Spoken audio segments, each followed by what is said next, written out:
let me tell you something. If you're one of those people that thought pineapple has no business being in chili, you're right.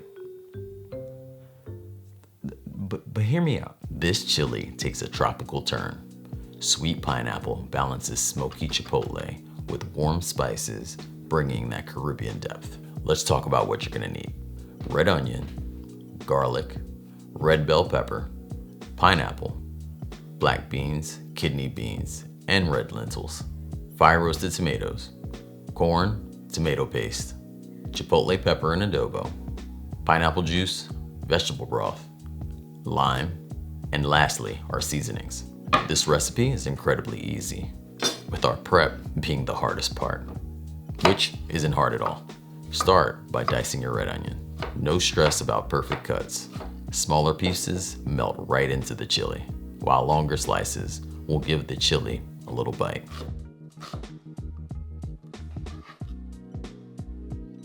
Next, we're gonna dice our red bell pepper into cubes.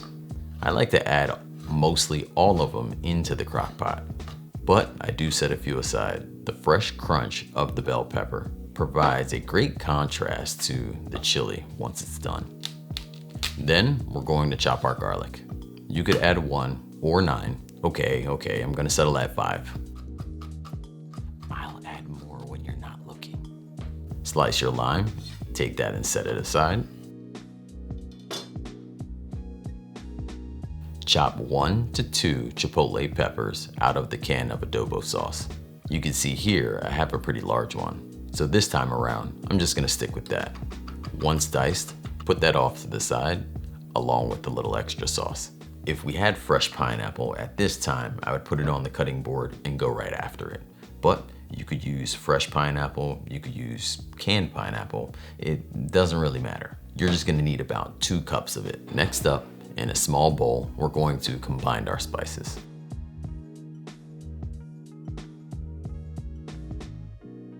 The spice variety here is a good mix, and I'll have them all on screen so you know exactly what you need. I also top the spices at the end with a pinch of salt and black pepper. But keep in mind, most vegetable stock already carries a lot of sodium. I'm using a no sodium vegetable stock. This way I can control how much goes into my chili. Each spice is gonna play a crucial role in this chili. Chili powder brings the heat, smoked paprika adds depth, cumin and coriander is gonna add that earthiness, while thyme is gonna keep it herby yet bright. Then with cinnamon and allspice, it just gives that warm Caribbean feel. Let's make sure this is all mixed together very well, then set it aside. Today, we're using a slow cooker, but if you don't have one, don't worry. I have full stovetop instructions on my website, so nobody misses out on this chili. Let's start by preheating the slow cooker on high for about 15 to 20 minutes. This preheating step here is going to help bloom our spices, just pushing the intensity of the flavor. Although the question is this step necessary to get a good tasting chili? Absolutely not. But this is one of those steps I feel like my mom would do. And she would tell me the recipe, leaving it out. And I would make the same exact recipe she told me, ingredients and all. And somehow I always felt like hers were always better than mine. I had no idea why, but I think I got it now. Add just a splash of olive oil, then toss in your onion, red bell pepper, garlic, and your spices. We're gonna give that a stir, tossing back and forth for just about 1 to 2 minutes. And once it's fragrant, we're going to add everything else in no particular order. Just pretty much dump everything into your crock pot. Black beans, kidney beans, lentils. We're gonna have corn in here, tomatoes, that chipotle pepper and sauce we had earlier, fire roasted tomatoes, the pineapple chunks, actually more like pineapple tidbits, the pineapple juice, along with our vegetable broth. Tomato paste was supposed to also make it into the recipe, but I forgot it. You don't, but no worries. I do remember and add it a little later, so, you know, No harm, no foul. All you do from here is stir everything together really well, using your spatula to lift the bottom stuff to the top over and over. Then simply cover it up and let it do its thing. While we wait, let's nerd out and chat a little cooking science. Let's talk about why the pineapple works so well in the recipe. You see, chili overall hits you with heat, it hits you with smoke and acidity from the tomatoes. Pineapple brings natural sugar and just the right amount of acidity.